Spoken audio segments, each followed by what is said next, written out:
ዋናው በጊዜ መድረሳችን ነው። ኧረ በእናትህ እንዴ ትራፊክ ሲጀመር ኧረ በእናንተ ምክንያቱ እንዴ 2500 ብር ልከሰስ እንዴ? ኧረ ወረዱ አንዳችሁ በእናታችሁ ነው ይሰልችቶኛል። 5 እኛ እንዳስተባለ አይከሰስም። መጣ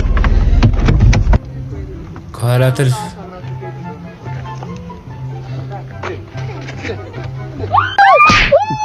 እንዴ አንተ ምን እያረክ ነው? ያማል እንዴ? ያማል እንዴ? 1500 ብር ከምትከታ እሱን ቀውሬው በ100 ብር አናሳክመው።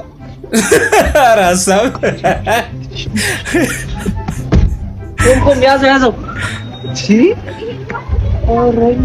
በሽተኛ እኮ ይዘን ነው በእናትህ ተፈጀረ እኮ ነው። ሐኪም ቤት እየሄድን ነው። ሰውሙን አይዞህ ኧረ ሰራ ወይኔ አንተ ጎድቷል መሰለኝ። አለኮት ምን ነካን ያረኩት ይጀምር 1500 ብር ከምትከሰስ እንዲነካ አርጌው 100 ብር ለሐኪም ቤት በከፈል አይሻልም? ዶክተርዬ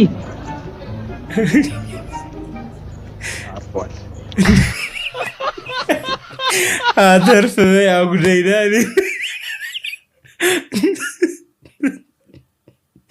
ተውስ አይዲያ አይሰራም እንዳትሞክሩት። አቤ ላይ ተመታ